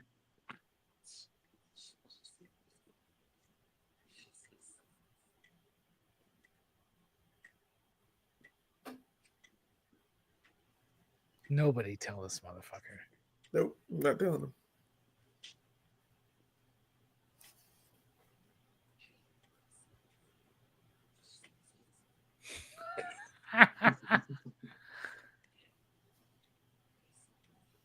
Brooks, what about you? What do you think? Out of 5 you digs, what do you rate Shiver of the Vampires? Wow, Verno, like if he gave the most impassioned, like He was going for it. Get me right here. That's good, man. Yeah, But, Verno, we yeah. can't hear you, man. We can't hear you, man.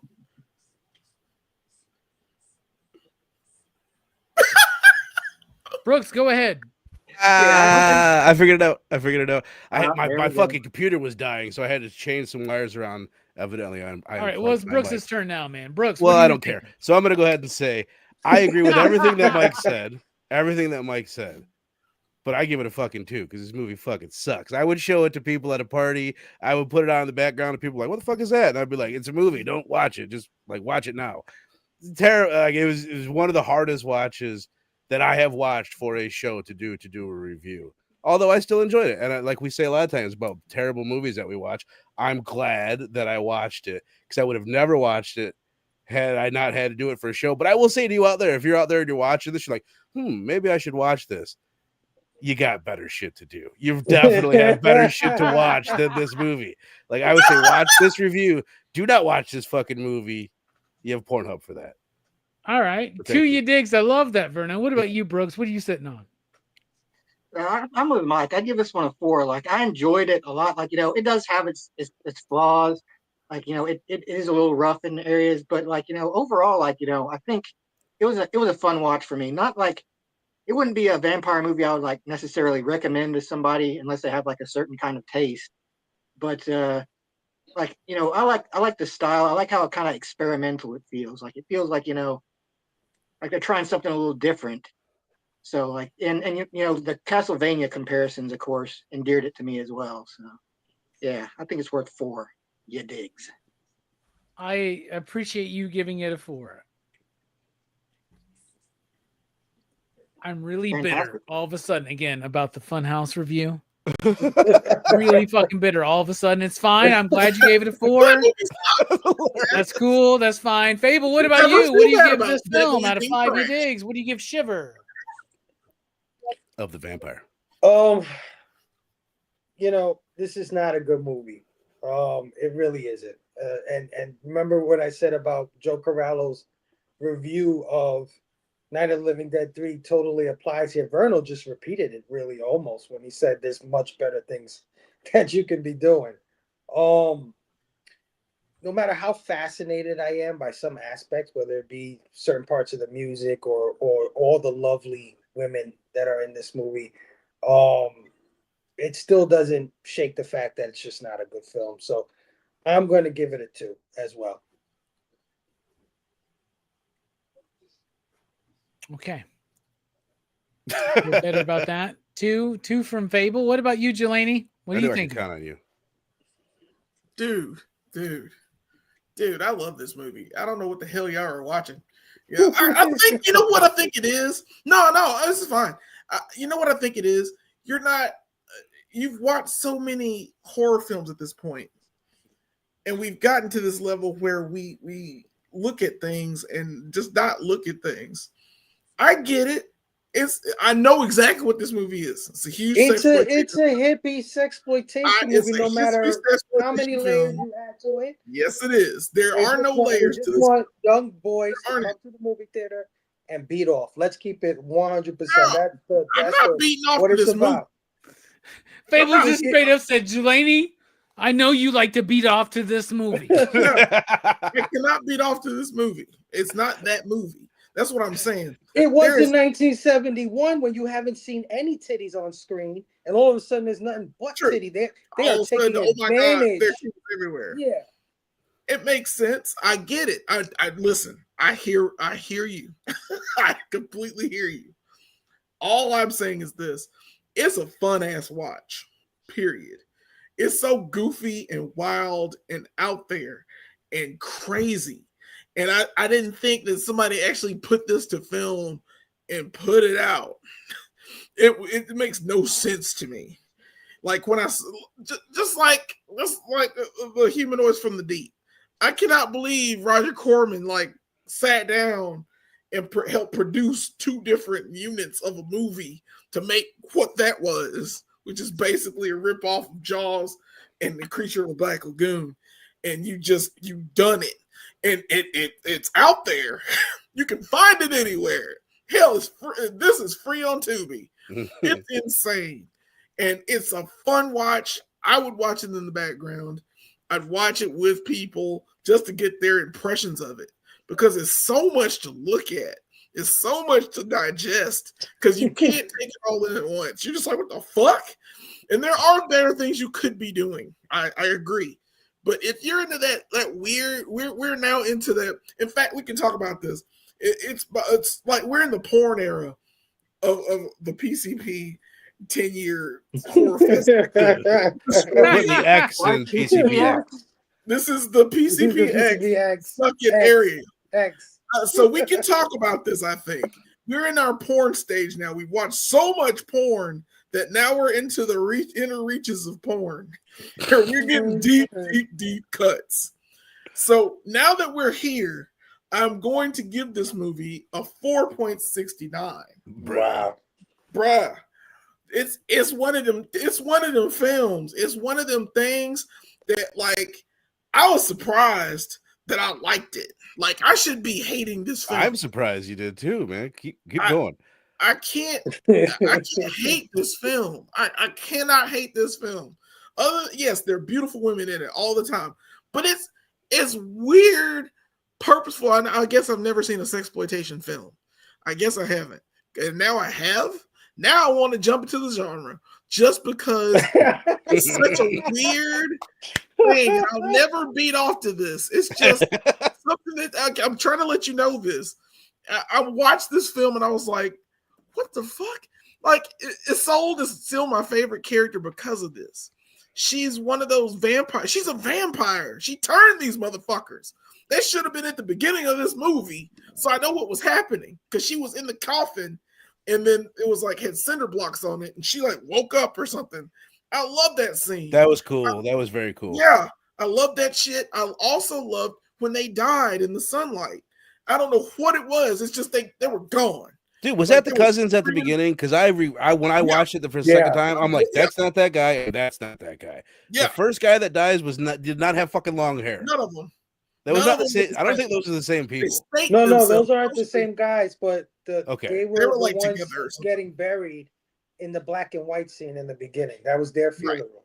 Right. Okay, so they weren't the cousins that died at the beginning. Yeah. Okay. No, they died because they didn't want to be vampires. Smart. See, I'd kill myself if I was a vampire. Fuck that. Werewolf all the way. Arr, I'm done. All right. I like this. For me, I like the movie and I don't like the movie. I think it's all right. I give it a little bit more credit than maybe it's due. It gets the 0.5 Horrorfest bump. No spite bumps. No nostalgia bumps. I'm going to give it a 3 out of 5. You digs. I think it's middle of the road, but it's a horror movie that's doing things differently for its time that I appreciate, and I'm not upset that I bought it on Blu-ray. So there you go. That's So, part of my problem. It's a dope too, cover. though, Really cool looking cover. It's a dope cover. Yeah. is that it's not a horror movie. No. There's nothing scary about this film. There's nothing scary about a few of these films. Let me tell you something. Most horror movies are not scary, bro. Okay? It's psychological. Right, but 2025, this movie is not scary. 1971, this movie could have been It's not terrifying. scary. 1971, don't this think movie's so. not scary, bro. No way. The only It thing could have been. this movie gets scary during the AIDS epidemic, I guess, but The Hunger deals with that This too. is not scary at all. Not even in No, the but, like, 1970s. I'm sorry, man. Horror movies are not necessarily scary movies. Okay. Then I want what to get are this they out if of they're- let why me would you let call it me, horror let at me that ask you a point? question, Verno. Let me ask you a question. Is Dawn of the Dead by George A. Romero a horror movie? No, but I mean, yes. Is it a great horror fucking point. movie? That's a perfect fucking point. That's a great comparison because that came out much later than this. But Romero said he wasn't trying to scare people. He said, "I did that with Night of the Living Dead." It's not, and it's worse for the wear for it. I don't know if that made sense. It's worse for it because he wasn't trying to make a scary movie, and that's fine. You can wasn't have movies that I will trying call a horror movie without trying to be scary. There's tons of Yeah. them, but I think it's also Is true to say Silence that of the Lambs a No, scary no, wait, movie? hold on. there's Because few moments. there's In it. movies And there's few that moments don't in this need- that are. There's movies that don't need to have gore or any kind of thing to incite your imagination for your imagination to fill in the horror. Part of what makes Night of the Living Dead scary is what the fuck is going on that you're not seeing. The same thing with Psycho, the same thing with a lot of movies that are probably weren't meant to be horror, but they're horror because your mind is filling in those blanks and they're intentionally doing that to you. They're playing that game with you so you can be scared. War of the Worlds, there's Right. a lot of movies like He that. wasn't interested in scaring Yeah. people, which is fine. But I will say, I mean, I think Mike said earlier, when she comes out of the clock, that's the scariest part of the movie. At that point, I'm like, oh, I'm gonna see some creepy shit. It was inconsistent with with everything, with fucking everything that it was doing. It was inconsistent. Okay. I just don't think scary and horror mean the same thing. For sure, 100%. I'm with you 1,000%. That's what I think. There's an umbrella we call horror movies. I think a lot of people like to pick that apart, and I take offense to that. Can I ask you a question then? If you take the vampires out this movie, is this a horror movie? Oh yeah, these dudes are weird as fuck, man. Yeah, they're weird. It's a Maybe the psychedelic Texas freak out Chainsaw movie. Massacre. It's a sexploitation film with vampires in it, guys. Like this is Well, that's not all a horror vampires movie. are. It's sexy vampires. It's got Never seen- shadows and dry ice fog, and it's got weird Right, it has animals its that go moments, right. ah in the middle of the night and shit. It's great, That's right. dude. It's horror. It's a horror I'm movie. scared. All I'm right. scared. I'm sorry, it's Horrorfest. It's I a horror concede. movie. I concede. It's a Lady horror movie, killed- but it's killed also someone not with nipple scary. You're both right. piercings. Yeah, it's A awesome. horror movie doesn't have to be scary. I agree. I think I we don't can know. agree. All right, so that's a fuck. Help me out here. 2 from Fable and Verno, right? And Right. a 4 from Mike For me, bro. and Brooks, a 4.69 from Delaney, and a 3 from me, for a total of a 19.69. We divide that by 6 because there's 6 of us here. We get a PCP average of 3.28166666666. 69 dudes. So there you go. All right. What an interesting fucking this movie show. in particular is 69. Yep. Well, we would have. I don't even remember what the movie we would have done other than this one tonight, but it would have It been great. follows. It would have been if I'm not even talking about the poll before This is the also poll about even came into existence. It could have been a Van Damme movie, right? We could have been like Sudden Death is a Terrifying. fucking goddamn horror movie. Anyway, this was a fun conversation. Very excited. Thus concludes our movie review of The Shiver of the Vampires. Next week, we continue Horrorfest here on PCP Movie Night with a look at a slashing trilogy. The Slumber Party Massacre trilogy next week here on PCP Movie Night. Slumber Party Massacre, Slumber Party Massacre 2 and 3. If you want to know where to watch them, I think you can watch 1 and 2 on many platforms, including Amazon Prime. Part 3, it's a whole different thing. But somebody has put that shit up on YouTube. Still up there, available to watch. Thank God. Hell yeah. It's very, very There you go. Just type it in on YouTube. You'll find it. It's all good. If you can't find it, let me know. I'll let you know. Anyway, we got Horrorfest still coming tomorrow night over at Dylan's Horror Show. He's going to be talking about Skinned Deep for Horrorfest. Horrorfest continues on, but before we get to that, Jelani, thank you so much for being here. Go Figure Reviews. Somebody throw out a link. What you got coming up, man? Yeah, this was a fun movie, man. This is a fun watch. Mike, good pick, man. I really like your list. I would have done It Follows too. It would have worked out one way or another.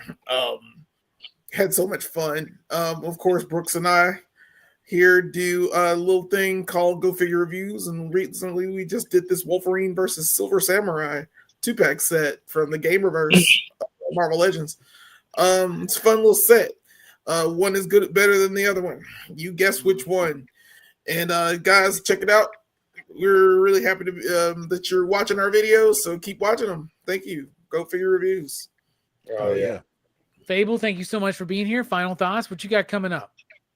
Final thoughts. I love Horrorfest, man. I love doing this stuff with you guys. It's always a good time. Can't wait to. Do you love Horrorfest, even though you want to argue about what a horror movie is? Is that? I mean, that's my feeling, man. That's how I feel. Like it's part of it. I feel like Ghostbusters is a horror movie because there's scary freaking parts in it. Whether it's a horror movie, but is it scary? Not really, man. Oh yeah, when that library bitch goes crazy in the library, I was fucking scared. Did you see the library scene in this movie? Because it was the dumbest scene I've ever seen in a movie. Yeah, that was fucking scary. I never seen a man get his ass kicked by books.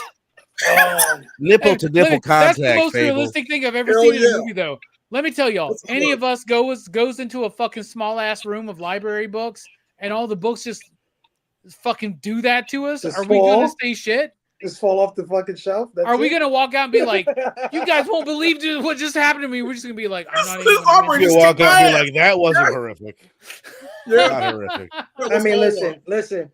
There may be people out there who have a healthy fear of books or things falling on their head. If they watch that scene, they might be genuinely horrified. I get it. Boom. But yeah, man, catch us Friday nights, 9 p.m. Eastern, the all different Blame Fable show this Friday. This might be our season finale, man. I'm thinking of wrapping it up here and taking a few months off. Is this not your third show back? That's what I said. You just got back, man. You just got no, I know, but I started a new job. Kids started school. Hey, fair enough, It's just a lot going on in real life right now that I can't concentrate. I want to give you guys a good show. Well, I think what you need to do is a mid-season finale with at least a Christmas special. Yeah, we're gonna do Thanksgiving. We're gonna do Christmas, but but yeah, come join us, man. Come hang out. Might be the last time for a little while. And then starting next Tuesday, 9 p.m. Eastern, I'm finally dipping my toes into Horrorfest with these guys. With the movie Pitch Black. Let me ask y'all a question. Is Pitch Black a horror movie? Yes, I doubt it. Just by looking at that, I highly doubt it. Absolutely. Vin Diesel's a scary looking dude, man. This is the new bit, huh? Is this how it starts? It's a new bit. You're lucky me and Verno aren't on that show, man. I've never seen it. Yeah, man. So come check us out. It's better than Chronicles of Riddick. We'll see, man.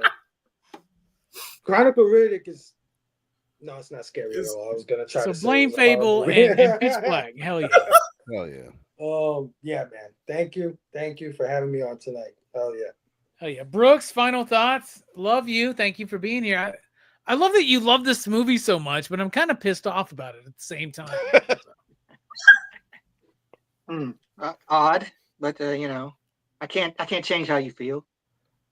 But I guess for my final thoughts, I'm like, it's a spooky time of year.